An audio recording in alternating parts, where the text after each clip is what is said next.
shout out to Hoop Jargon, man. I'm gonna add you to the crew, man. This crew called Hoop Jargon. They've been getting at it, man. They the ones that's gonna grill you, man, because they majority are all Houston people. So that's shout out to Hoop Jargon. Shout out to Hoop Jargon.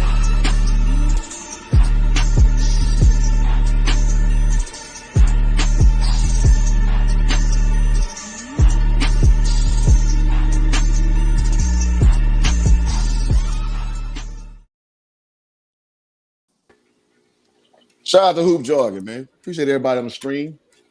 We got this great show lined up for on Thursday, me in between the games. Boys, we do this all the time.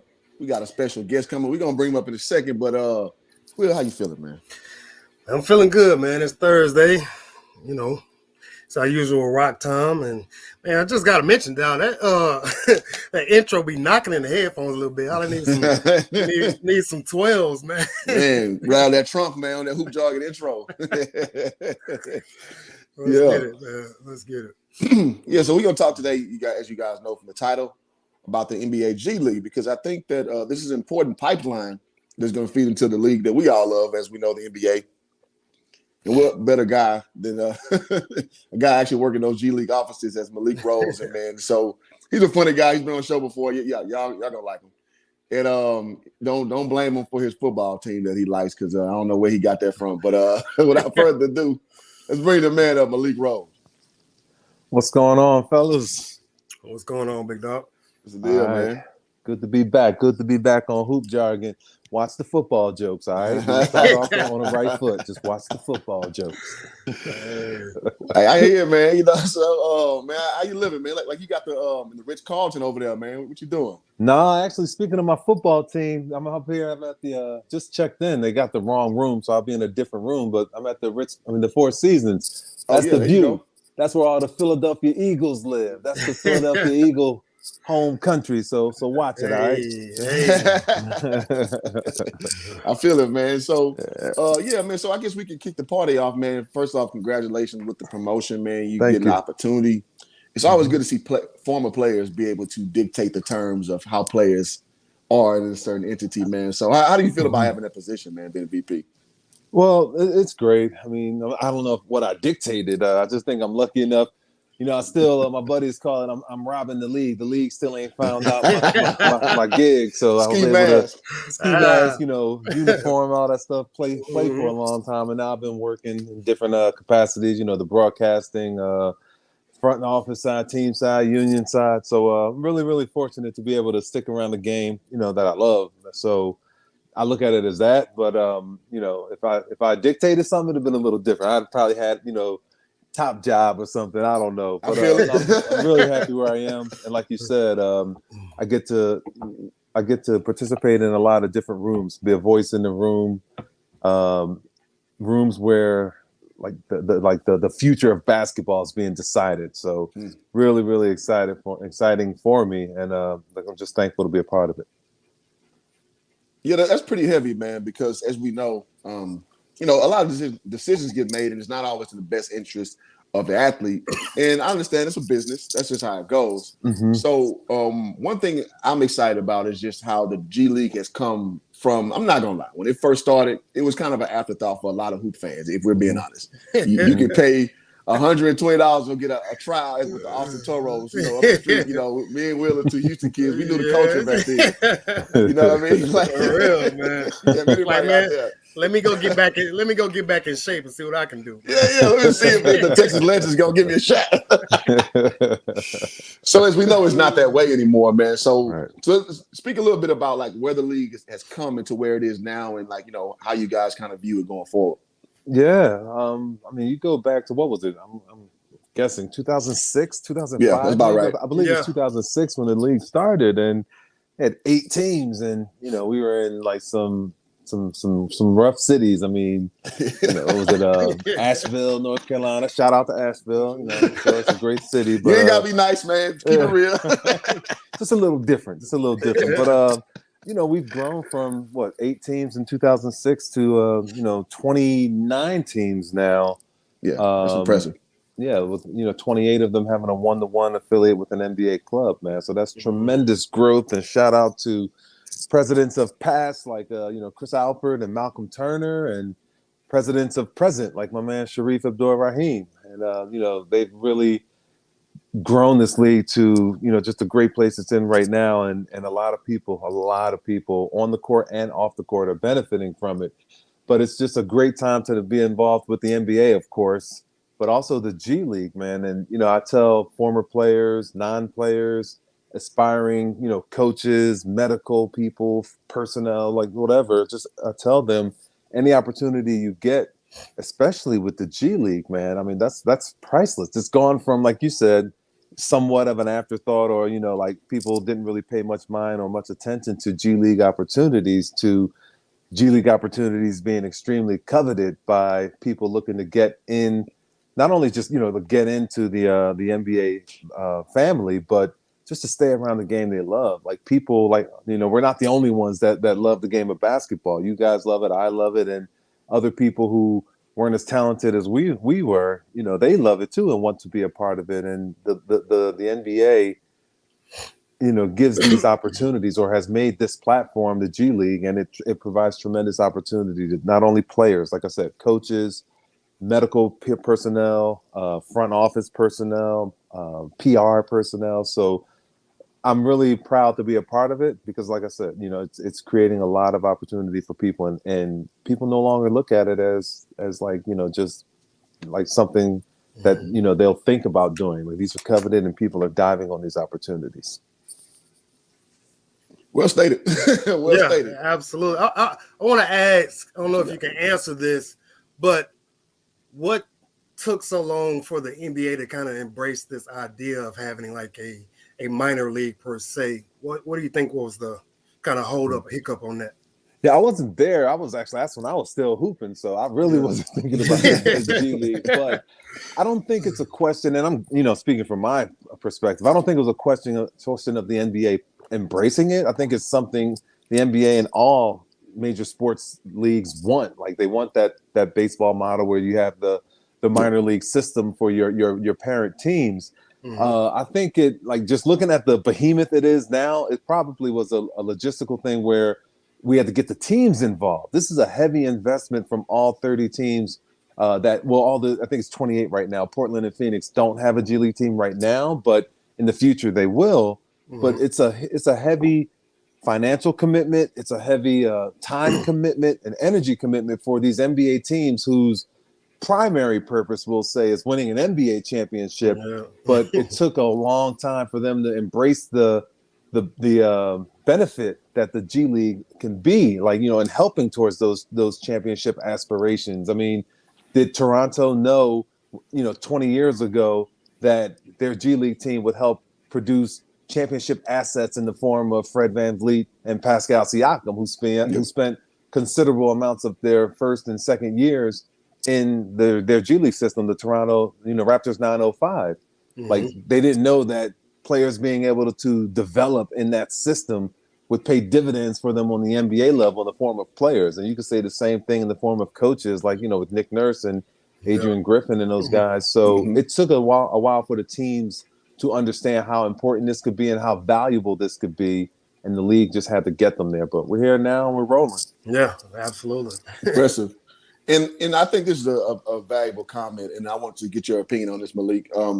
Christian G says that I want to say that JBA had a little Christian bit G push as well. You remember from last? Oh yeah, I know. Yeah, he always got the comments and the $5 or $6 donations for them lousy questions. I remember. That is hilarious. So he was speaking about the JBA's influence, and I guess that kind of is reminiscent of like the Jalen Green situation, because that came like a little bit right after the JBA was formed. What's the JBA form? Just so I know. What's the JBA was LeVar Ball's league he had with LaMelo and Jello. Okay. Right before that. Yeah.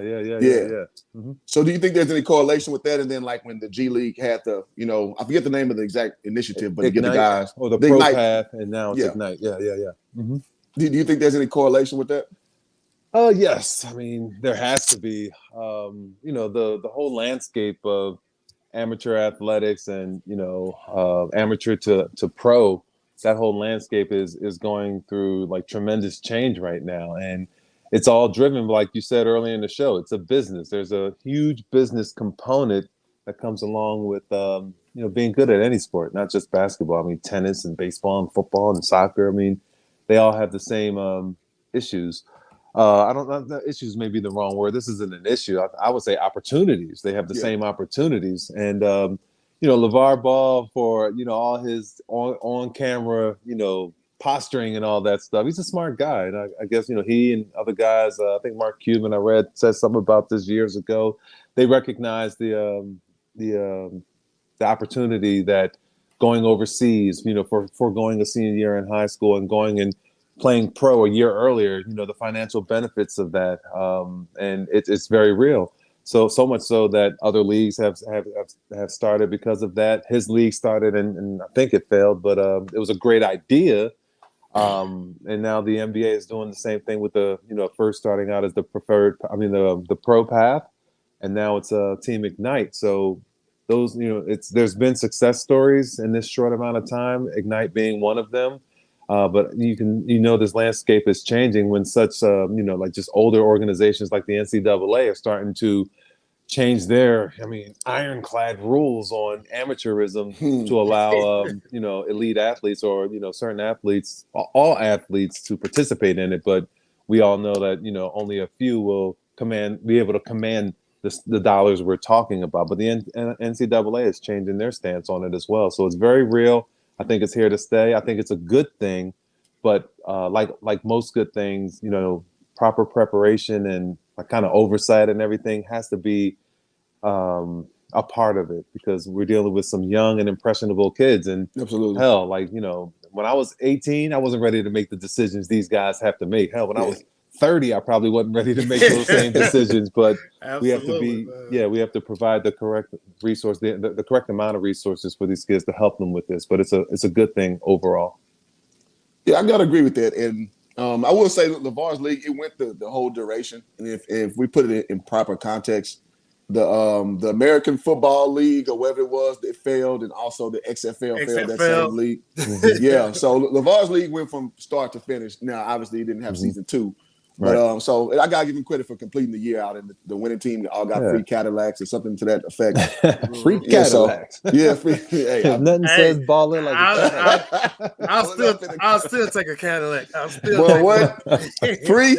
Would you say free? Cadillacs. Yeah. So, but no. So I think that was an important comment you made about you may not be ready at 18, but it's your prerogative. If you are old enough to go fight for your country, if you're old enough to vote, if you're old enough to make these personal liberties, you should be old enough to make a decision on your financial choices. Because if we're being honest, in other countries, 18 is kind of late of getting into it. Like 16 is probably when you start your real trajectory of life, because they don't have the same.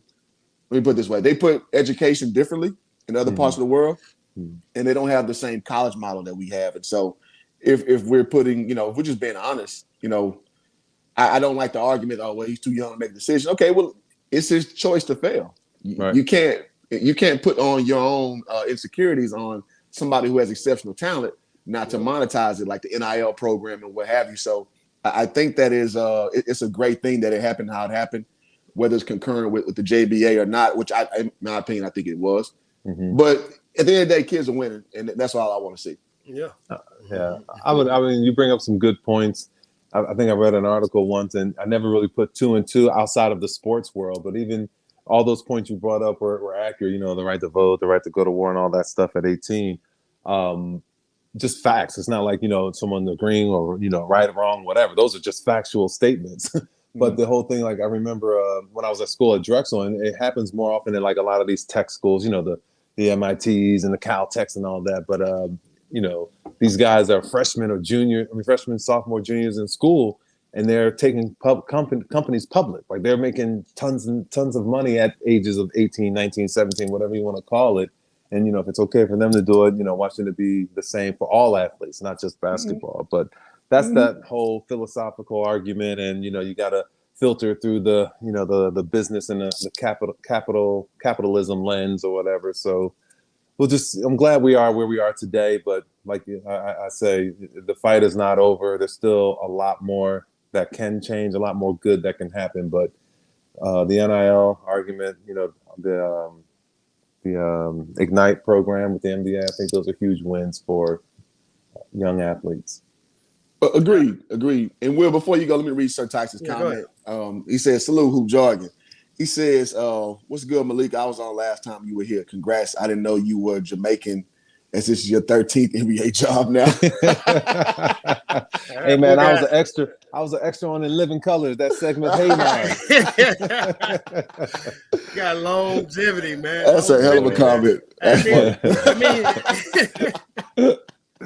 Now, I'm lucky, man. I'm really lucky because there are so many of these jobs on the NBA side and on the team side, and I've been lucky enough to have a lot of them, and I'm just thankful and don't see it changing. I love this game of basketball. I've been playing it my entire life, and God has just blessed me with the chance to never really have to work a real job. You know what I mean? Like what I do, I don't look at as work. It really is a privilege. So. Hopefully, job number 14 is just as good as job number 13. Get it in. I love it, man. I love it. Hey, it's Tyson. I'm gonna drop a stream for you so you can ask a few questions. I know you got your time valuable today, so we're gonna quick hit it. No, we got a little bit of time. Y'all are slowing me up, though. I gotta get down to the Lakers-Sixers game, but you lucky I like the show and all the That's what's up. All right, well, Will, you got anything? And then I'm gonna bring.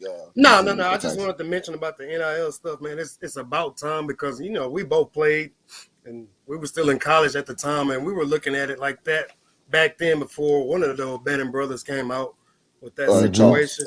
Ed Charles. Situation. And we always tell people, for the new folks that are on here, there's no such thing as a student athlete. You're an athlete that happens to attend the university or college that you're there, because those coaches are not bringing you there to be a student. They're bringing you there to be an athlete. And so I want people to understand that concept. And it's about time that the NIL and the NCAA has figured this thing out. I'm just happy kids getting paid, man. Yeah. The big thing I'd like to see, it's just like with the whole recruiting thing and like kids being punished because, like they took a phone call at the wrong time or they went to dinner. It's like, I understand rules, but like I want to keep things in perspective. Yes, I think rules are needed because there's a lot of bad that can happen. But I think the NCAA, their efforts or their intentions, I guess you can say, sometimes are in the right place. Most times are in the right places, but let's not just, let's just keep things in context. Like, if it was a phone call, should a kid lose like all his eligibility over a phone call? Exactly, man. Something like that. Yeah. Over a pizza, man. Yeah, like, a dinner or something, or, like, you remember the one with changed. you remember the one like Rick Majerus got like in trouble for like feeding his kids, feeding, two of his players or something to that effect. It's crazy, man. I had forgot about that, but it's just like, that's not what in my opinion, if it is what the spirit of the rule was about, then it needs to be changed. But I don't think the way the rules are being adjudicated jive hand in hand with the way the spirit of the rule was written. You know what I mean? Like the spirit of the rule was written to keep certain things out, not a phone call one day after the signing period or like a dinner on a visit. That's ridiculous. Yeah.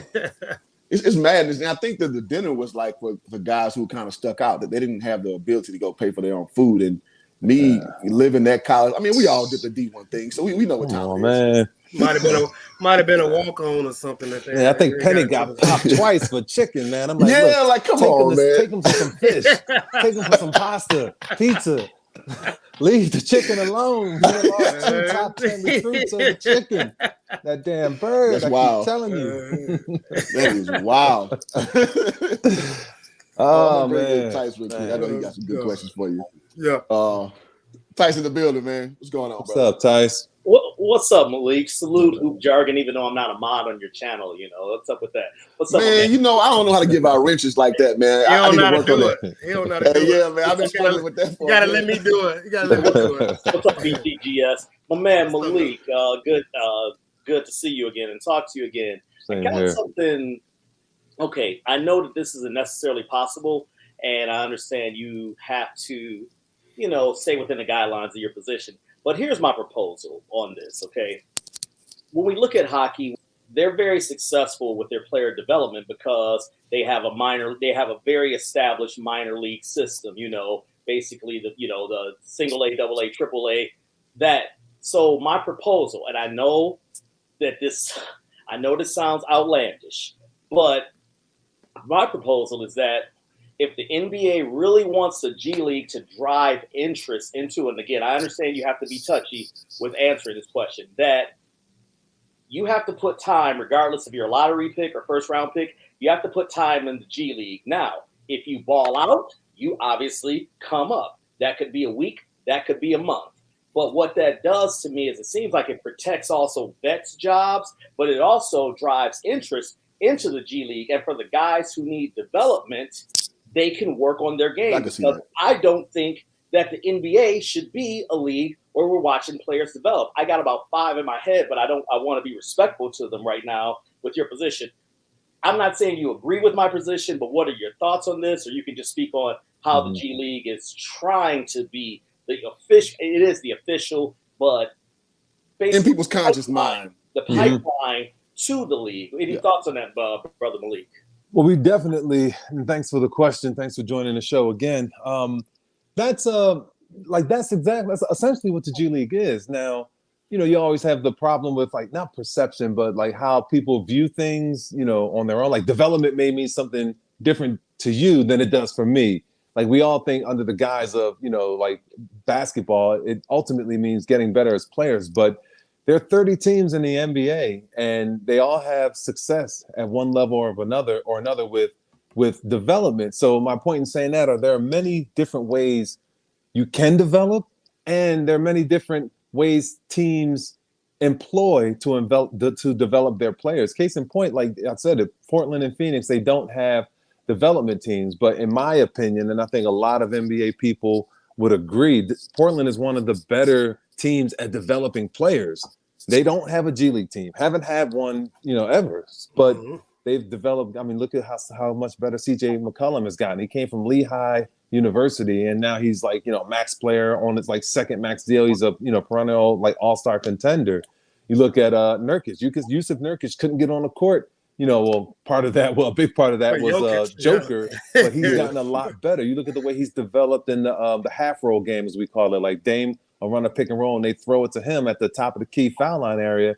He's making decisions. Do I take it to the rack? Do I hit the corner? Do I dribble into the second side pick and roll? So guys have gotten better. I hold Portland's development staff in high regard because they've developed a lot of players. Players get better in places better than other teams, like in Portland or Miami, San Antonio. Like those teams are good at developing players. Some teams have a G League team, but other teams like Portland don't. So I bring that up because a G League team is a great vehicle for player development, but there are many ways to develop players. Now, as far as the league is concerned, we want that 1-to-1 pipeline, 1-to-1 ratio, just primarily for that pipeline you talk about. We want teams and players around the world, mind you, to have as many avenues and ways to get into the NBA. And that's one of the cool things about my job now as head of basketball operations for the G League. It's great because we can pretty much come up with what we want. Like we can innovate and throw stuff against the wall and find out what sticks and put it into play. On top of it being a great pipeline to the NBA, the G League, the Gatorade is using it. Our partner, our sponsor, title sponsor, Gatorade uses it. It's a great place for research and development. Gatorade gets to test a lot of its products and on our players. They take sweat swabs and they'll say, okay, well, this player is losing this much vitamin B or minerals, or he's deficient in this, and they can design their products to better fuel athletes. That's great, and that's what the G League also. Another way the G League can help teams and companies. I have another. Can I ask one more? Just one more hoop.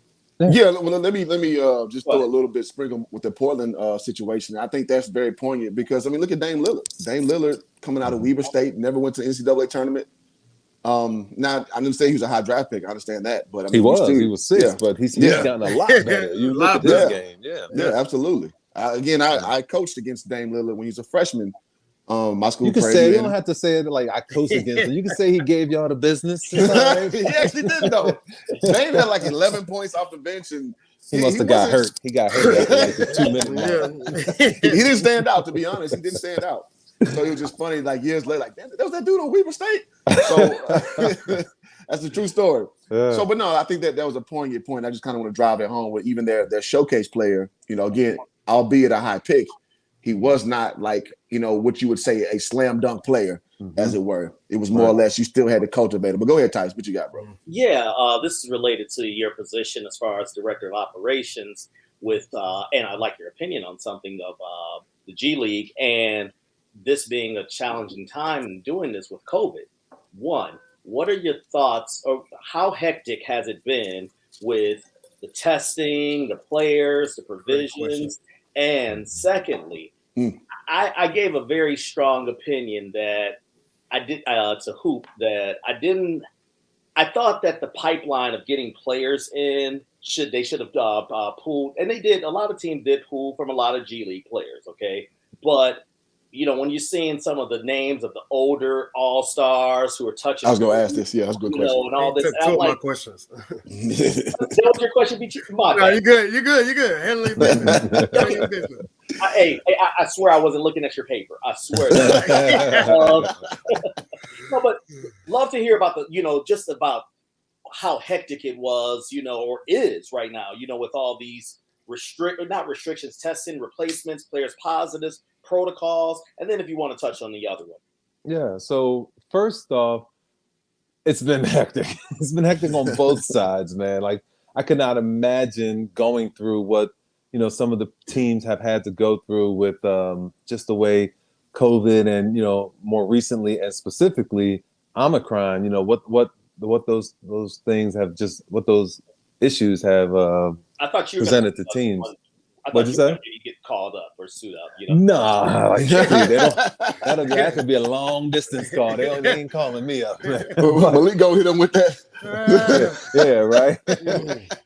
I got about 6 fouls in about 10 minutes. So use them how you want. But no, it's been difficult, but I really am and everybody at the league from a basketball operations standpoint, super proud of all of our teams, their coaching staffs, and their leadership from the owners on down, man. Like it really has been a partnership, and we not only worked with the teams on administering the rules and the protocols, but we worked with them on coming up with the rules. Like, what do you think is best, and how best can we help you on a game day, or can you guys facilitate testing every just round number every 12 hours or something during this part of the season or whatever. So it really was a collaborative partnership, and we're not through it, but hopefully, man, like the darkest days are behind us now that we inch closer and closer to herd immunity and getting rid of all these new strands that are popping up as a global population. So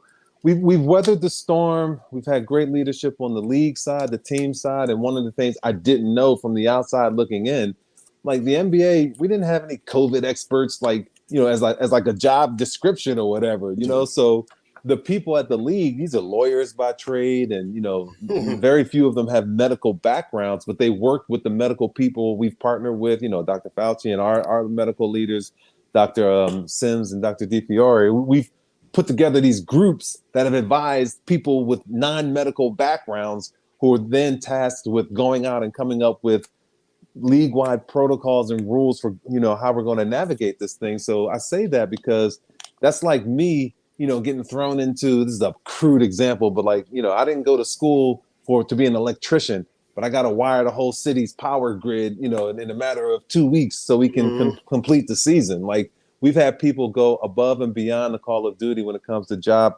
requirements, and not only take on the task but complete the task. So much so, we were able to continue our leagues. We didn't lose games during the bubble, or we didn't lose our season during the bubble year. And we were able to complete the season last year. And God willing, we'll be able to complete the season this year. So hats off to a lot of people at the league office for doing that and seeing it through. And then your last question with, I think it was something with the call-ups and the vets or whatever. The vets, they've been through some stuff. Like in this instance, it does look like, the vets are getting the short end of the stick with some of the call-ups, but they're vets. They're tough. They can handle it. They've handled worse. I think they'll be all right. The one thing I do want to say, kind of along the lines of all the call-ups and stuff with the NBA in the NBA during the last 2 months of the season is this is like I'm giving shout out to our G League staff, because our G League staff, and that's on both sides, the league side as well as the team side, or I'll say especially the team side, they performed and handled themselves with aplomb. Like they really did a great job in doing what the G League was designed to do. The G League was designed to be a feeder system, or like a source of talent, like a farm system for our NBA teams. And when we needed them most, like when NBA teams were getting gutted with injury and COVID, we had normally we'll have maybe 20, 25 guys get called up in a season. My last report, I think it was Monday, we had 113 people that have been called up via the two-way or just regular sign for the rest of the season stuff. And that's amazing for the G League. Just the sheer numbers, yes, but the fact that they were able to fill in when the NBA needed them most. So the business of the NBA did not lose out. Our network partners still got the games they wanted to air on TV, and players still, they didn't miss games, so they didn't miss checks and stuff like that. It's just hats off to all the staff on the G League. They did an amazing, amazing job. Yeah, and I think these kind of talks are important because, a lot of time, in any farm system, I mean, if we're being honest, any farm system in any league, it doesn't always get the same thing. So by a show of hands, you remember the last statement from baseball AAA? The last statement? Yeah. Anything worth mentioning from AAA baseball? They said something of the nature that, was it a fan or was it AAA saying that why don't they try playing back-to-back games or same day games? Well, I would say this. That's impressive. You know that because nothing is on my orbit about AAA baseball. I want to say, hey, baseball is my thing too. But maybe it was a player saying that, because Draymond Green said that they were playing late, like on the East Coast, and had to fly back and play in Golden State. Either a baseball player said, well, why don't you try playing a doubleheader and then ride on the bus for 6 hours or some crap like that. That's what I thought you were talking about. Yeah. No, I'm going to say that's impressive. You can even recite anything because I know nothing and I want to know nothing unless Michael Jordan is playing for the Birmingham Barons. I don't care about nothing AAA is doing. And I think it is impressive. Even, we talked about where the G League has come from, that people still talk about the G League. I think we can go, and Malik, this may not be in your orbit, but in the ball sphere, a lot of people watch the Greensboro Swarm to watch the LiAngelo. And it's a thing. Like, young kids are really like, is Jello going to play? Is Jello going to play? And I think that's good because you want these guys to have some form of investment on some level for your product. And so I just think it's something that you don't see across the board, even though, we all can say that the baseball farm league is a strong entity. I think we all understand that. But as far as culturally, relevant, as far as, from internet presence relevant, I think we all can understand that not so much. So I do want to kind of say that it's good, even though the G League has a long way to go to a lot of the casual fans, it's making headway and people are noticing. No, I appreciate it, man. And, that's our job. We got to grow the brand, in like real live game fans and, on the networks and definitely our social footprint. We have room to grow on. So all you guys, please follow the G League teams, follow the G League Ignite, our Mexico City Capitanes, follow them as well. And, let's just, keep us going. That's good, man. So shout out to Wealth Engineering, man. You guys don't follow him. He's a good brother, man. And so, yeah, man. Get the buzz, man. Get that dollar bill, money. Yeah. Shout out to money back, man. God, no, that's funny, man. That's funny.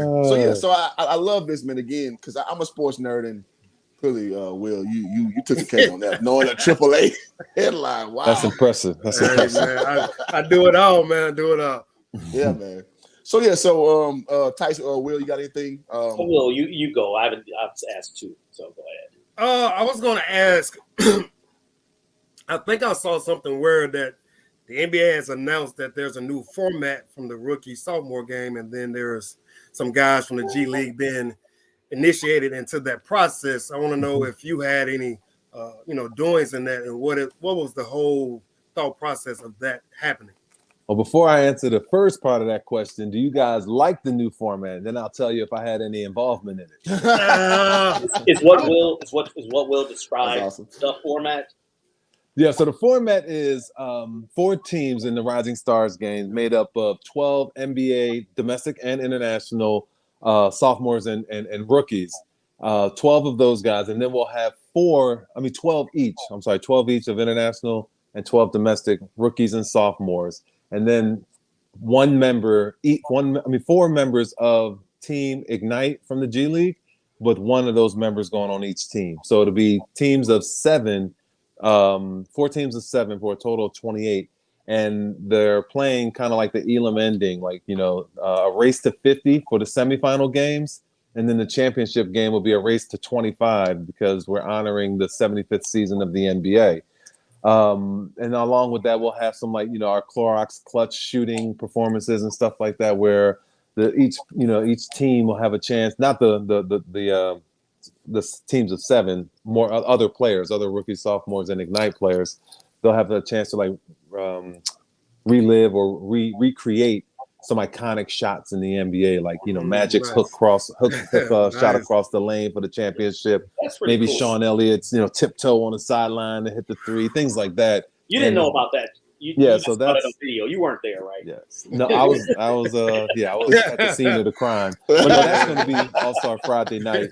And I like the change. That's one of the things, Commissioner Silver and, Mark Tatum, Byron Spurl, our leaders, they give us the bandwidth to innovate like that, to think up things that will be, think of things that'll be new and exciting to the fans, and different ways to get the fans to engage with the game of basketball. So I think it's safe to say you guys like it. So yes, I did have a small part in the new change, but if you guys didn't like it, man, I had nothing to do with it. That's hilarious. Yeah, well, I think it's going to be cool though, man. Check it out. Like our Ignite guys are going to be young. They're going up against some grown men in the NBA. Well, grown rookies and sophomores. But I think it's going to be a huge challenge for them. But I do think the game will be exciting with the race to 50 in the first 2 games, and then championship game race to 25. So I'm looking forward to seeing it. This is along the line of what you just said. I think it's necessary. You have to implement guys into people's consciousness if you want to grow the product properly. And that kind of reminds me of kind of implementation overseas, where you got the junior guys that'll come up and play games with the senior team. Yeah. And so people are familiar with these guys. So it's not like, who the hell is this guy? Who the hell is he? Right. You know what I'm saying? Right. Who's Justin Tillman? You know what I mean? But you guys touched on it earlier, and I thought you raised a good point. I think it was during the NIL discussion. Like, one of the advantages, some of the younger international players had over like domestic players is like those guys, look at Luka. Luka turned pro at 14, so he was exposed or immersed into a pro environment at such a young age that when he gets into his rookie year at the NBA, like he's not fazed by as much. And some of our college programs are really good. Some of the AAU programs are really good and challenging, but there's something to be said about pro programs that a lot of the elite talent from overseas was able to be exposed to at an earlier age, and it kind of gave them a head start on some of our domestic guys. So hopefully with the changes in the landscape we talked about earlier, we're able to domestically at least level that playing field. Well, we're talking about LaMelo Ball too, going pro at 16, coming in NBA MVP. I'm sorry, rookie of the year. Probably about to be an all-star this year. I mean, if we're being honest, it's not a lot of domestic training that got him to where he is. Yeah. It wasn't inspired. There's a lot of domestic training, but I think there's a lot of incorrect domestic training, and it's fair not enough. So. Like you look at a whole bunch of that. Like I remember, when I still played with the Spurs, and like I first got introduced to some of the ways they do things overseas, like Tony Parker's school, like I think it's INSEP over in France, where they take like the best at basketball and soccer and badminton or volleyball. They take the best kids from the programs and they put them in this school. Now, yes, they're learning the classroom stuff, but they're getting pro training. They're getting introduced to nutrition and dietitians earlier, so their bodies are in better shape and their bodies are able to do more I mean, I didn't learn about, what a calorie actually was and Absolutely. how many I needed to play a game until, I was like a 5-year pro or a 4-year pro. So all that stuff helps. Yeah. Hey, Will touched on this earlier, and you also did mention this, but I had to write this down to get my question. Hold on, Tyson, before you go. I know you long-winded. All right, let me acknowledge this cash out before you get going. You ask good questions though, so I'm not trying to denigrate you at all, brother. You long-winded though. So yeah, we got a $10 cash out for Christian G. We got to put that money.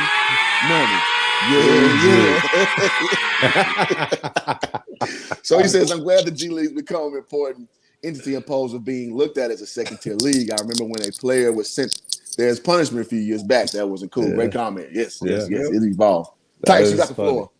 Yeah, the reason I had to set this up because it's kind of a two-part question. It's always. Malik, does the league? When I say the let me make the distinction. Does the association work with you guys to come up with potential or ideas or testing out things like rule changes or experimental TV angles? Like, for example, if I may suggest, there's one rule that I definitely want changed. When players roll up the ball up the court so that the time clock, I hate that.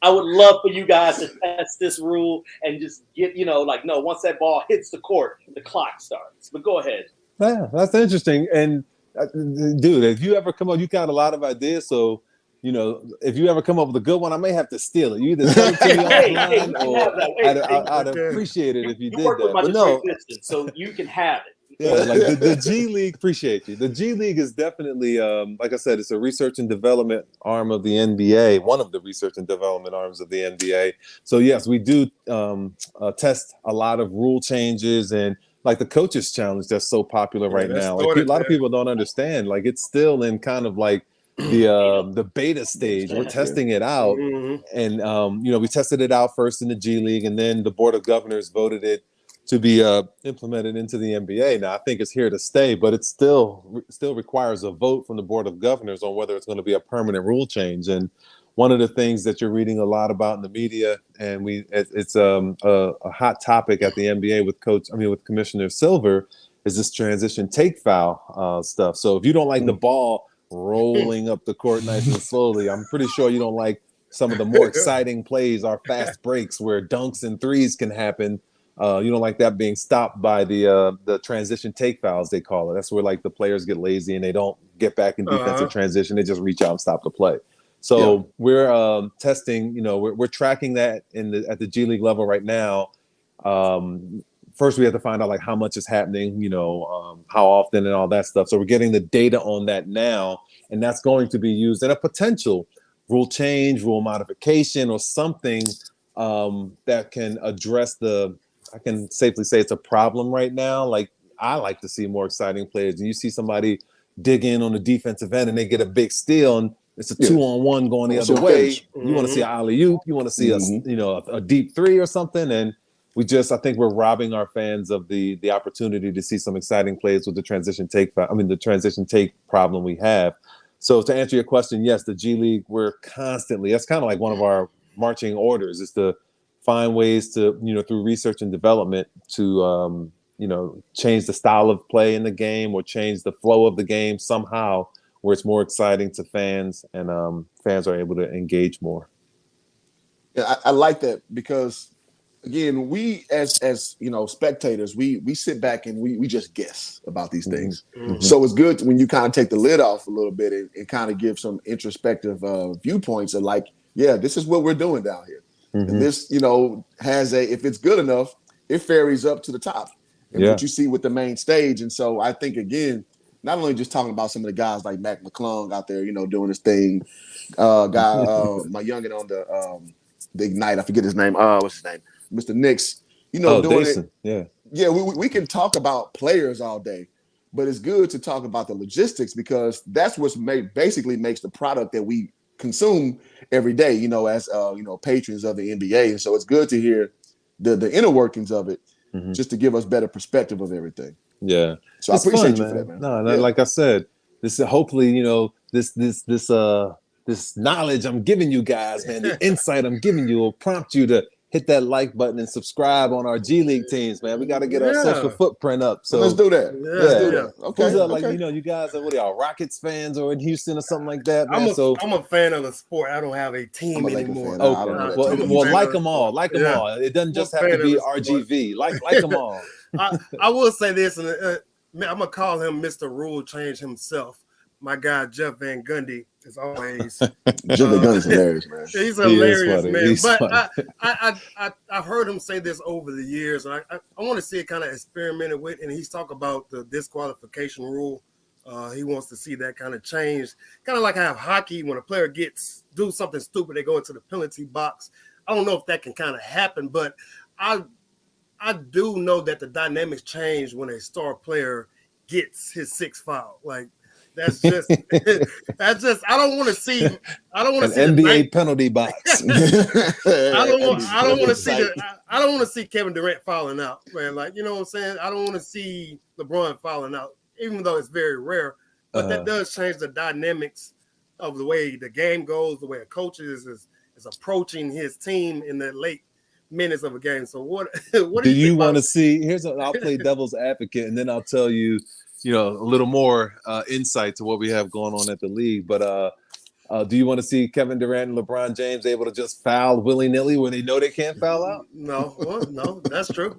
No. Right. And with the problem we're having, I'm just thinking, as devil's advocate, I think it's a great point. And it's a great point. It's already been talked about in the NBA. I mean, this is just like spitballing. There's nothing in the works to address this or anything, but that thought has come up in some of our NBA discussions.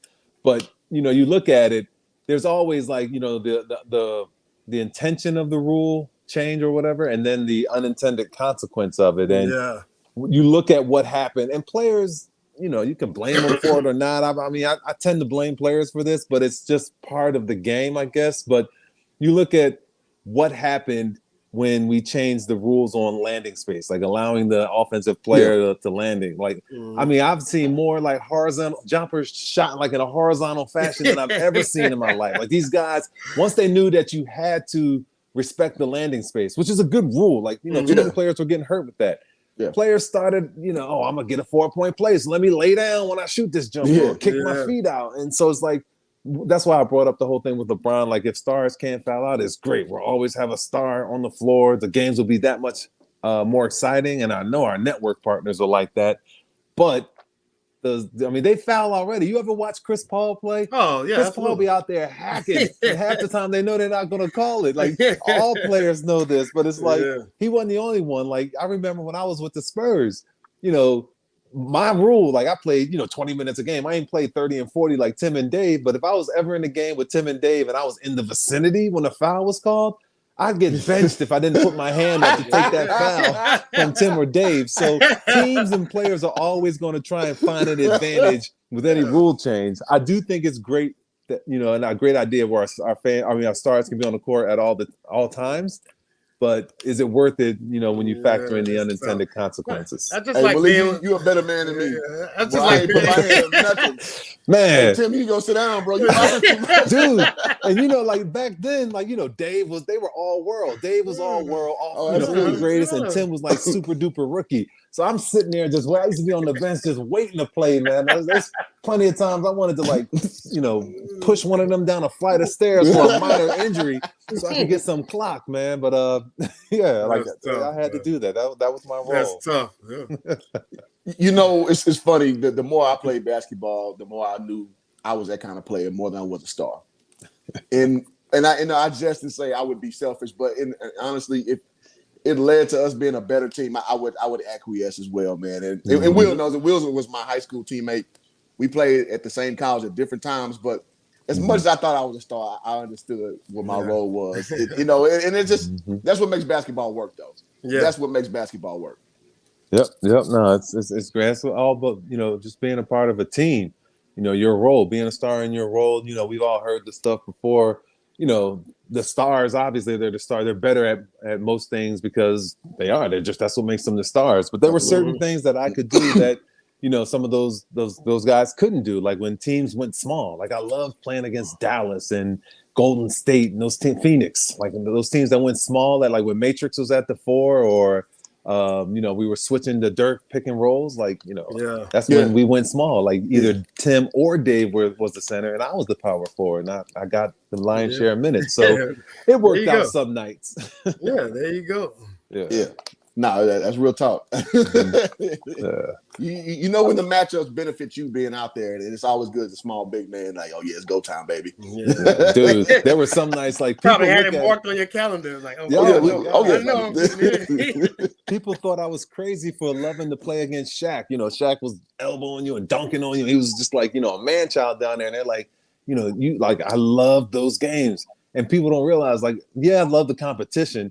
But I love when Shaq came to town because I knew one of my bigs was going to get in foul trouble and I was going to be able to play. So I was looking forward to those games when the Lakers came to town. So speaking of the Shaq thing, that's hilarious. Shaq revealed that he was in fact near 400 pounds when he was playing in the 2000s, and that 315. Yeah, he looked it. That was my question for you, having to guard him at those times. Did you know that listed weight was like no way is that 315? Did you know? You look at it, and then when he back into you, like he give you that bump, he called it before the barbecue chicken or whatever.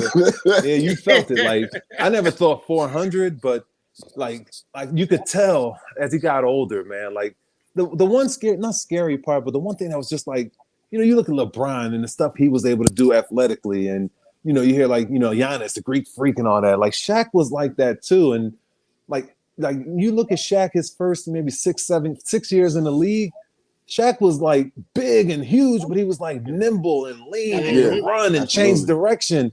As he got older, he became more of a plotting center and, couldn't, go to a second move or pivot as easily as he did. But early in his career, man, whether it was 315, 400 or whatever, you had to chase him. And if you got too high on one side, he could spin out and touch the top of the backboard on a dunk, man. Shaq, he might have got to 400, but he wasn't always 400. I'll say that much. He was a monster. I got a question for you, Malik. I actually want to hear this answer too. E-Black TV, shout out to E-Black TV. Y'all subscribe to that man page, man. Great YouTuber, man. Up and coming. He does really good work. Mm-hmm. He says, how is playing with Manu Ginobili?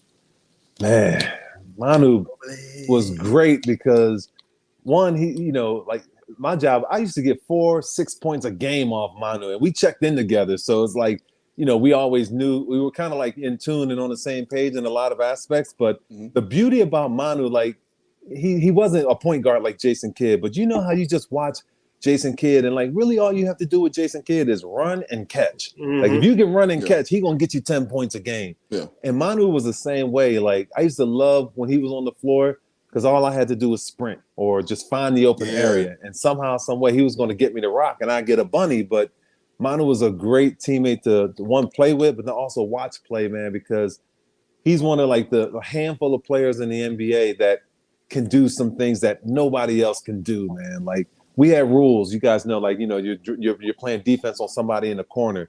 Our rule, you'll get damn near cut, but definitely benched if you came off the strong corner to help on a drive and somebody gave up like a corner 3-point shot, like on the strong side. Our help was designed to come from the weak side. Manu was the one, like, he could come from the strong side and still recover to the guy in the corner, or just crazy things he was able to do athletically where he would defy our team rules. And it got to the point where Pop even understood it, where like if Manu could come off strong corner 10 times and like 3 times he gave up a 3, Pop wouldn't trip as much, because those other 7 times it resulted in a steal and a dunk or something good on our end, man. Like Manu was just a crazy athlete like that. I think he had a great basketball imagination and sense of the ball. Sense for the ball. I like those type of guys who have an imagination that has no limit, no cap on what they can do. So I think he was one of those guys. Yeah, he had great sense for the ball too. I'm sorry. Go ahead. No. I just want to say again, a great comment, because when most people talk about Manu, they talk about his Euro step innovation. They talk about his frenetic pace playing offense. But what you don't get discussion about is his recovery ability, going strong side and recovering weak. Yeah. Nobody talks about that with that, and I think that's a gem, because when we appreciate these players, we got to appreciate stuff that don't show up on the box score, which is closing out properly, which is staying in principle, or as Will just said, staying in principle, because we all understand Pop was a principle-driven coach. I mean, you know that better than anybody on this planet. Right. But he was smart enough to know that, okay, this guy, he has an ability different from what my system is, and I'm gonna look the other way when he does this crazy shit because I know it's gonna lead to something. Yeah, and the players did too, though. Like, you come out the game, he just cussed me out for leaving a strong corner. Somebody got a 3, and then Manu do it, and like it got to the point where players was like, "Yeah, let that one go, Pop. You don't have to trip on that one because he's that good." I love it, man. Shout out to Black Light Revelations, another great YouTuber, man. I discovered his page back when he just started. His pages, he has several. He does really well. So shout out to that brother there. So again, man, I guess you were the panel of hoop junkies, man. We love to talk about the idiosyncrasies of basketball. Mm-hmm. And it's just you play for such a legendary core of guys, which such legends as Francisco Elson and not just playing. But in all seriousness, man, it was Rosh on the stand. Yeah, Rosh on the stand. I didn't think he was that bad, man. That's funny. I'm gonna split up. You know what? Let me say this too, since I guess we're on the topic. One thing I did like is how interchangeable Pop was with the bigs, with the Spurs, man. And I guess, was there like a code that y'all kind of latched on to with starting off with, with Dave and then with the Timmy era and, you guys coming in and being, the support team, basically. Like, how'd you guys roll, man? Well, one of the things I think Pop, I won't say he started it, but I guess in my basketball experience, like, he was the first one to really drive home the point of just, like system basketball. Like it got to the point, we used to just know 2 plays, loop 4 ice and turn 4 for Timmy. Just get Timmy the ball and get out of the way. But he kind of great play. Yeah, right. Good call, Pop. Good call. So, he morphed into like we designed a system. We always had a system, but we relied more and more on the system as opposed to individual players, be it, Dave's ability to ISO and Tim's ability to ISO, Tony's ability to blow by anybody, the system, we started to rely on just ball movement, man movement, and principles of sharing the ball. And the system we ran on offense, as long as we did what we were supposed to do and did it with energy, like cutting hard, moving without the ball, moving with the ball hard, or screening hard, running in transition, the system kind of took care of everything. As long as we shared the ball moved faster than the defense and we got good shots. And more often than not, we gave up good shots for great shots. That's where you get all, you hear all those little cliches, good to great and all that stuff. It came from the system. And once we got good at it, and that's one of the beauties we had with our team, we had so much, as Pop will call it, corporate knowledge. We had so many guys that had been with the team 4, 5, 6 years where Pop didn't really have to coach as much. Like, we knew the system, and then guys became interchangeable because we always had 3, maybe 4 guys on the floor at one time that had been with the team so long. We knew each other. We knew what we were running, and we can plug and play anybody. So the system really, offensively and defensively, especially defensively, it really carried the team. And then when you add in great individual talents like a Tim, Tony, Manu, Kawhi, whatever, it just took us to an even higher level. But the system did a lot of work for us. I got something, guys. Gyms. Yeah, no, that's I could hear these stories all day with the Spurs. But when I ask you something about the Spurs, I was going to ask you something about your current position and helping fans familiarize themselves with the G League players. And one thought that came to mind, and I don't know if you're amenable to this, like you guys are in cities like Birmingham, Fort Wayne, and such, talking with those local TV partners. I understand, the games are on NBA TV, but I mean, like the local free stations and broadcasting them there. I would think those people would be more amenable to watching G League basketball instead of 3 easy payments of $5.99. So what about negotiating side deals like that? That is hilarious.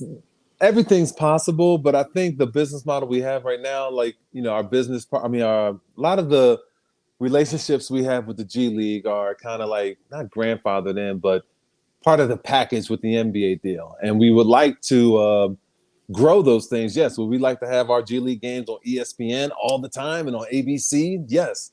But until we're able to draw like anything. Like, you know, it's not just the G League. Hell, if the NBA couldn't command a certain demographic or a certain percentage of the Nielsen ratings and all that stuff, we wouldn't be on ESPN and TNT and all that either. Like, we have to continue to improve our product, and as our product gets better and there's more demand for our product, there's more likes and follows on social media, then we can go to a bigger network and kind of sell ourselves to that. Now, to your point about going with a smaller, more local network, I mean, I don't know how that would work. Like, it probably would be good for the region, Right. but you know, sports are global now. So I don't know how many people in, you know, London are looking at the local Birmingham channel or searching for the local Birmingham channel, if it's even possible with their cable networks. But I get your point.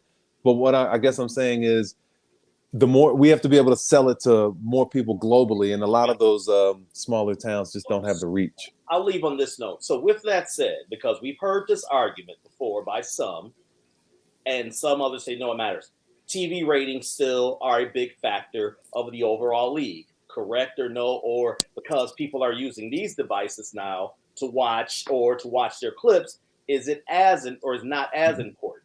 So I'd say that's a great question, because that is, you know, a huge tentpole in the changing landscape. Like, a lot of people, you know, millennials, and definitely probably all Gen Zers get their information from some type of mobile device. And you see the landscape, you hear the commercials, cut the cord and all that stuff. I mean, people are going to, you know, more streaming services for their content. And the NBA is definitely aware of that. And, you know, we're addressing it. We're looking into it with a lot of direct to consumer content and programming. That's a little, you know, farther down the line, but you're dead on it. Like, it's happening. It's coming. I mean, I don't know how many of you guys, I don't, you know, have cable anymore. Like, I use streaming services and stuff at home, and that's just the future. So I think the NBA and NFL and every sports, you know, entity, it behoove them to prepare for that, because it's coming. All the direct to consumer stuff via streaming and mobile platforms. Yeah. Yeah, and I think, shout out to Tice, man, for the great line of questioning. And so, I mean, always. This platform as it is just shows that. I mean, right. Hey, case in point, we're doing it right here. So that's huge, man. We're gonna blow this thing up. We want 100,000, then 1 million followers. So there you go, man. That's what I was just doing, man, on my phone on Twitter, trying to follow some of these teams, man. So I gotta follow that. Like, Cliff, you gotta let me know how to follow. I'm definitely gonna do it. And I'll be pumping it with some of our G League guys to check in, you know, with our you know, maybe get some of our interviews on here or something. We got to figure that out, man. But definitely win-win situations for everybody. Absolutely. Yeah, let's do that, man. And I'll text you about it, man, so we can get that going, because I think it's such a untapped marketing, and this is, you know, I guess the more or less guerrilla approach doing it on this, because people are watching this, man. Like, literally, people. I'll drop this example real quick. Let me read the comment. And shout out to Murgard 77 said, shout out to the panel. Malik, do you agree with the transition from the NBA from post play to 3-point oriented? I know he ain't gonna like that. So post play to 3-point oriented. I think he talked about that last time he was on here. I just like balance. I think the 3-point shot is great. You know, I think the post up shot is great. I'm one that believes the degree of difficulty on most of the post-up shots are a lot harder than the degree of difficulty on the 3-point shots. But I do think they're both a necessary part of the game. You can't have a true game of basketball without one or the other. Yeah. Facts. And so, and Murgard, thank you so much for the super chat. You know what time it is, Bernie. Hold on, that's the wrong one. No, that is classic. Shout out to AJ Johnson, man. Rest in peace, AJ Johnson. Man. So rest in peace, both of them. A lot of people in that movie that gone. Yeah, is Ronaldo Ray still alive? I think he's gone to the Friday movies. A lot of those people that started. But we getting old, man. Yeah, I know. Did I hear like Debo passed? Yeah, he passed last year. A lot of those people are gone, man. Gone. Crazy. Man. Classic childhood memories, man. But like you were saying, I really think this is all important, because a lot of casual fans don't really understand. Like, I watch film still, like I'm still playing. I just love the game of basketball. I've been Mm-hmm. introduced to it since I was 3. Older brothers played. So, and my dad, big Lakers fan, always been a big Lakers fan. Love Magic. I kind of, formulated my game after him, even though I'm a small guy. He's 6'2". He ain't that small. I'm small, man. Ain't that damn Small, man. So You could be 6'2", but as long as while you were emulating Magic, nobody was calling you tragic. So let's no. I never got that. But He'll be Tragic Johnson. I really like him. We had a kid in our neighborhood we used to call Tragic. We had a coach we called Tragic Johnson too. Don't never forget that moniker. But yeah, me and Cliff been at this for a long time. But like you said, I think all this kind of conversation is important because there are guys that are in the G League who I know I've been following. Carson Edwards, Joe Young. These dudes are averaging their top 10 scorers. Yeah. And these dudes can't get to the NBA. I don't think the casual fan really understands how difficult it is to play at that level, man. So just kind of let them know, like, there are dudes in the G League that can come out, walk into any rec league and give you 50 easily. And give somebody the business. Yes, like that's one of the beauties about it. Like it was talented when it first started in the G League.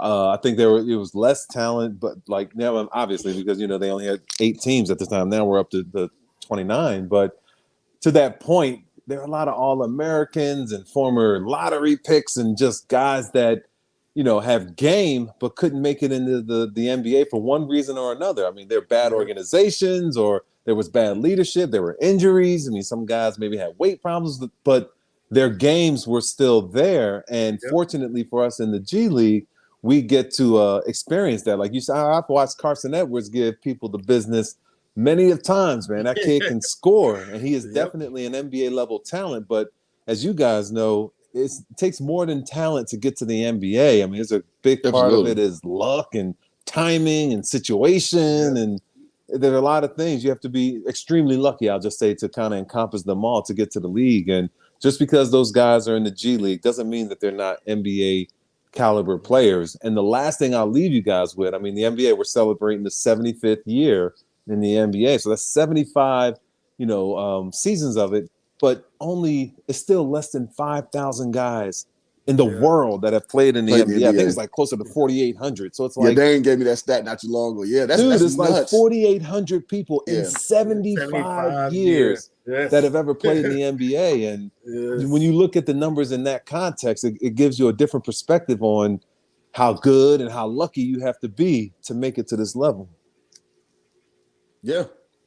I call the 1% of the 1%. So anybody, if you fix your mouth to use a capital T, trash, and call a player that, like, I'm telling you, that dude will give you buckets and something on top of that. It's the truth, man. Tell you what your mama, what you think about your mama. Buckets and shovels. Buckets, shovels, the beach, the sand. 50 piece with a side of fries, man. God. Absolutely. Yeah, I'm going to read the super chat real quick, Malik. I know you gave us a little more time than you anticipated, man. We really appreciate it. I lose track of time. Well, I'll be having fun, but I really should have left 20 minutes ago. So read the super chat and then handle your business, man. Appreciate it. Sir Tight says, sorry to leave abruptly. Had to join the call in progress. Thanks again, Hoop, Will, and Malik. Make sure to get to Malik's football picks for Sunday games. You don't want them picks because he's going to pick them old sorry birds. Like, y'all don't want me to pick. Everybody I've been picking been losing. I wanted the Titans to win because Derrick Henry came back. Lost. I wanted Green Bay to win because I'm a huge Aaron Rodgers fan. Lost. Actually, I didn't want my Eagles to win, and they lost too. So, that's a different subject. Like, with the Eagles winning right now and having this fake success, making it to the playoffs, a lot of people I don't want to still be a part of the Eagles franchise will be a part of it. You know what I mean? It's like I want a lot of people gone, players and decision makers. But with this run to the playoffs, my nightmare is that some of these guys get extended, and oh God, it's just more mediocrity. Dang. I get it, man. I get it. I appreciate you being honest about your sorry team. So, you know what I mean? That's okay, man. We're gonna get rid of the people we need to get rid of, and then we back. We're gonna be back to 2017. I got some good draft picks coming. But see, that's the thing. Like, I get excited about that, but we're the team that picked over DK Metcalf or JJ, or Whiteside or Thing or whatever, whoever we picked. And then we picked over Justin Jefferson for Jalen Rager. And it's just come on, happens, man. Who's the But talent happens. evaluator? It Come happens. on. It It happens. can't happen in consecutive seasons. Swing and a miss. Man, Oh, that's this hilarious. is like what they call like 4 strikeouts in Major League. They call it like the golden sombrero. Like we got a platinum sombrero over here, man. We got about 9 strikeouts in the last draft. Man, I'm pissed. Dang, that's crazy. That's funny. Golden sombrero. I'm starting using that. But no, I appreciate you, Malik, man. Go on, get your thing on, get your hotel situated. Thanks, and, man. Till next time, man, come on back to the show. We get those players involved.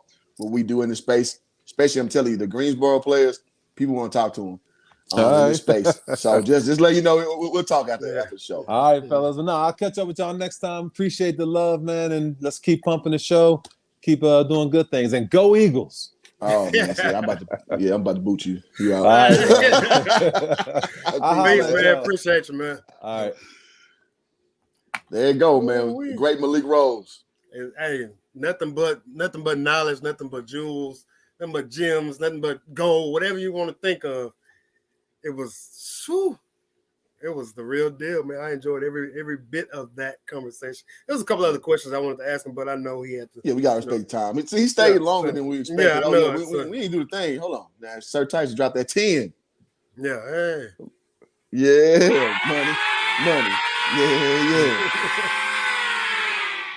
Yeah, we like super chats over here, man. Yeah, man. So and sorry some of y'all I couldn't get to some of y'all questions, but I try to keep the show flowing about what he's talking about. So I definitely wanted to get to everybody's, but sometimes I can't. So it is what it is.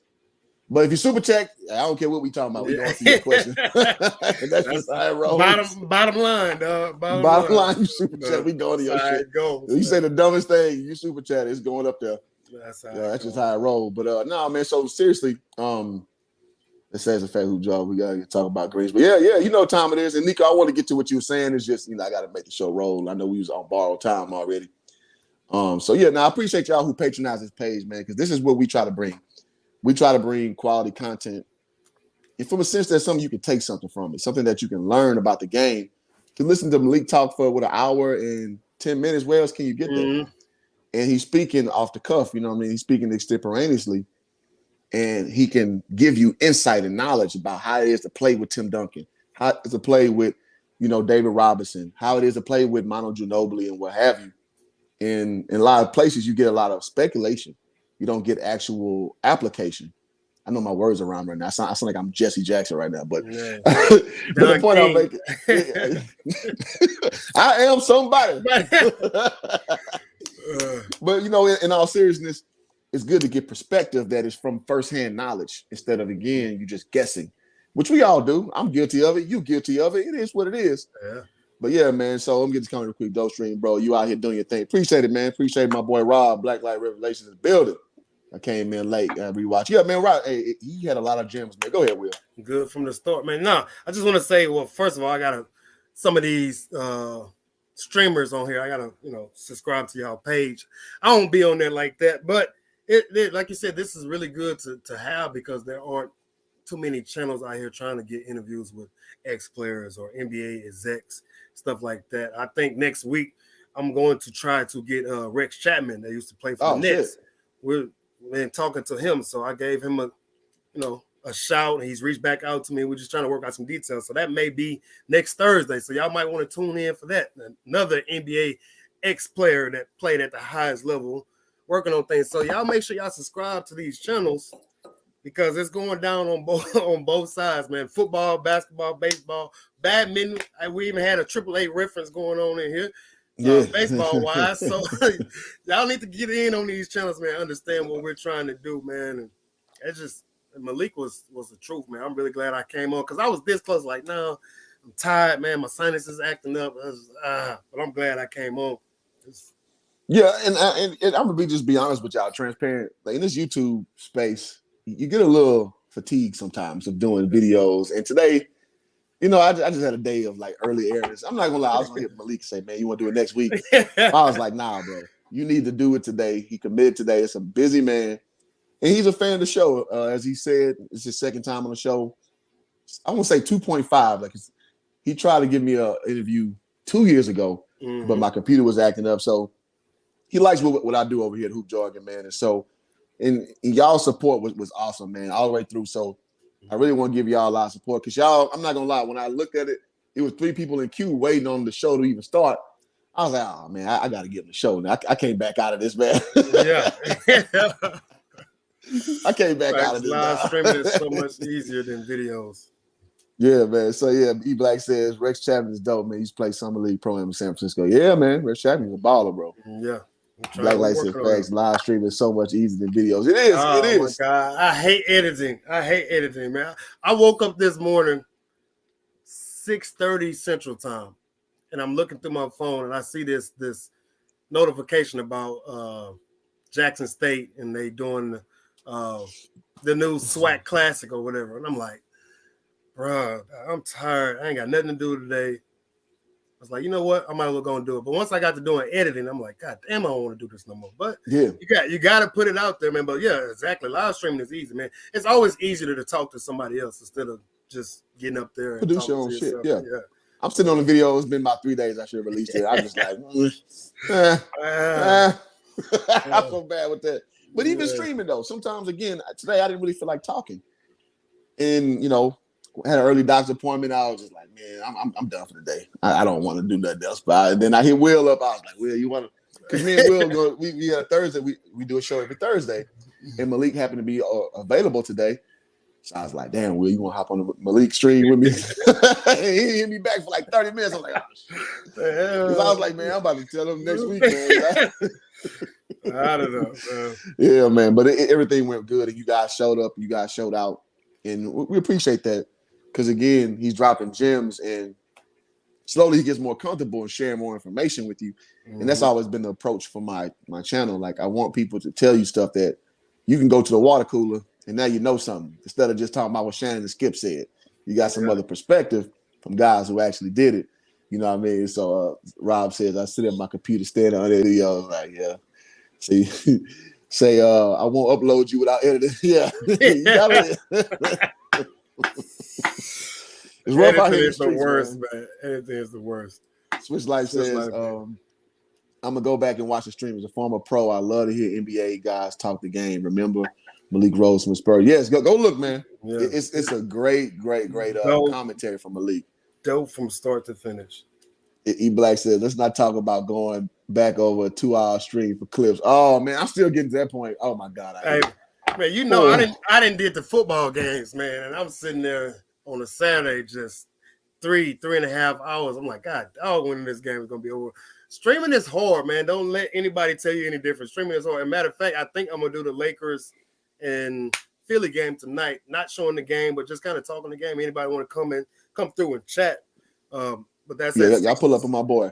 Man, drop your channel.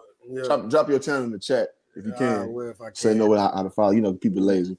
So yeah, if y'all follow my boy Between the Game Sports, man, we've been boys since about 8-7 years old. Me out to grasshopper. There you go. Go say thanks for getting great Wi-Fi.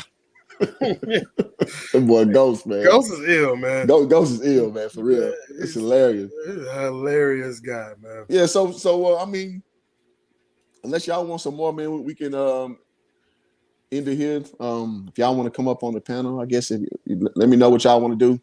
Because I think, again, what Malik was saying, it's important to respect the game.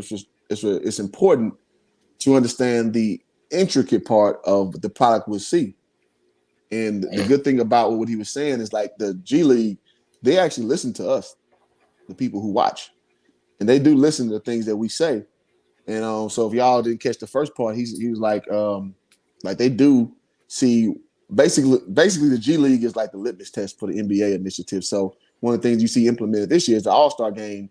One of the what's the official name of the event?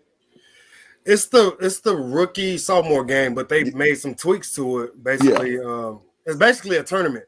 They made a little tournament out of it. So I saw that. I'm like, damn, that's interesting. Then, like, man, the world works in crazy ways, man. I saw that the other day, and then you backdoor with Malik Rose. I'm like, hey, here's my question right here. I can ask it through the source. And so, but he gave great details on what it's about.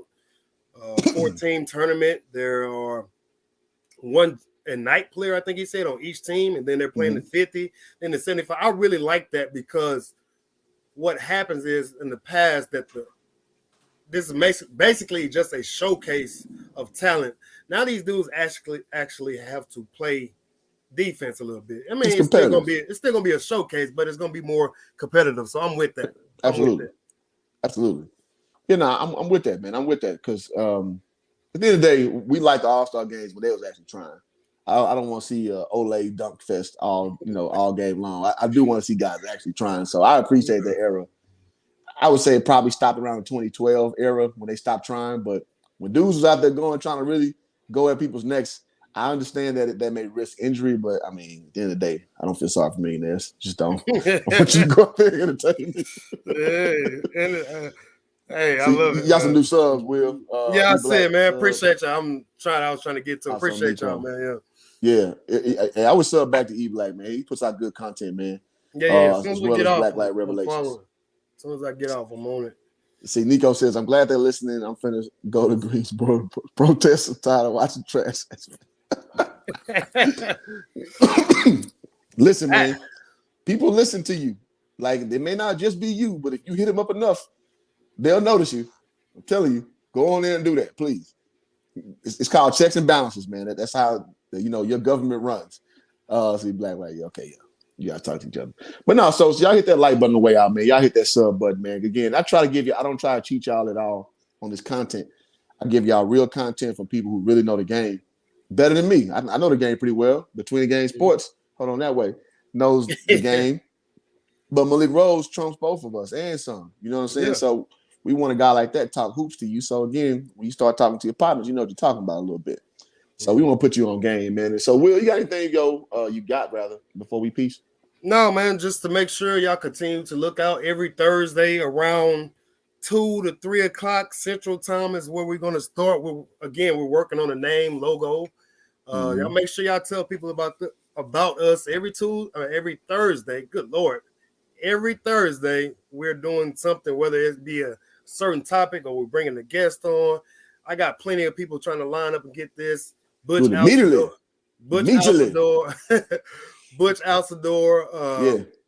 the SWAT guy does call a lot of football games, that a lot of the SWAT games might have him lined up. He just reached back out to me 6 o'clock this morning today. So nice, man. We're working, man. We're trying to build, and hopefully we can get to some of these games and go live there, man. We can have a YouTube space at these games. Oh, and I want to say this too. Yeah, so if y'all follow my Cowboys chat, within 2 weeks, when the Super Bowl is going to SoFi Stadium, I'll be up there at SoFi going live. And I may get some of your favorite football players to come in on the stream. So y'all check me out, man. I'm not going to cheat y'all on this content. Like, I got my media credentials approved. I'm literally going to be up there at SoFi Stadium doing Super Bowl weekend. Working on mine. Yeah, we going to get it done, man. So y'all keep locked in. Y'all keep it, supporting. Go sub to my boy Between the Game Sports. If you have not subbed already, do so on my channel, obviously. Nico also has subbed. Awesome. That's what I'm talking about, man. That's how you build up, like-minded people who like, good content. So I hope y'all were entertained by this one. I enjoyed it. I thought I was going to be a lot more I thought I was going to be a lot more lethargic on this one, but Malik he's so fun to talk to. He lifts your spirits because he's a real guy who happens to be, a multimillionaire and an influencer with the NBA. But he's a normal guy, man. He really is. Yeah, so I can fully attest to that. Nico said, low key, you too intelligent to be a Cowboy fan. Boy, I'm about to boot you off my channel. Oh, my God. That's funny. That was a good one. That's funny. That was funny. All right, so your Nico will no longer be on the Spanish player. That's been it, man. I got to teach you how to add moderators, man. Shit, hell. Man, I can do this on StreamYard? No, you got to do it. You got to bring up your YouTube. Yeah, okay, I know how to do it like that. Yeah, you got it. That's the only way you can do it. That's the only way you can do it. Yeah. Hopefully, let me see if the stream is still up. Maybe I can go back and retroactively do it in comments. Great, man. But y'all make sure y'all continue to look out for us every Thursday. Yep. If y'all got an idea, reach out to us on any social media platform, Facebook, Twitter, Instagram, all that type of stuff. Yep. Nico, I just subbed back to you. Black Light just subbed back to you. E Black just subbed back to you. So I'll be checking out y'all channels. as soon as we get off this thing, man. Perfect. All right, yeah. Again, if you don't have the ability to super chat, again, we run this, and I'm unapologetic about getting a little change in my pocket for providing entertainment. Everybody know I go and hit other people's cash apps. They're StreamYard up, so it's Cash App #C Franks 11 if you want to donate to the channel. And shout out to my sub Mitchell Montgomery. He got me a green screen, whole little setup. So in the near future, you're gonna see the production value of this show go way up, man. So I appreciate all people who support what I do. Let me know when you want to start doing that, because I got mine. I just don't never put it up. Gotcha. Okay. It's probably when I move, but yeah, man, I got a whole little thing with the lights and the green. So it's going down. So thank y'all so much, man. And as always, Kendrick Perkins, take us home. Shout out to Hoops Jargon, man. I'm gonna add you to the crew, man. This crew called Hoops Jargon. They've been getting at it, man. They the ones that's gonna grill you, man, because they majority are all Houston people. So that's shout out to Hoops Jargon. Shout out to Hoops Jargon.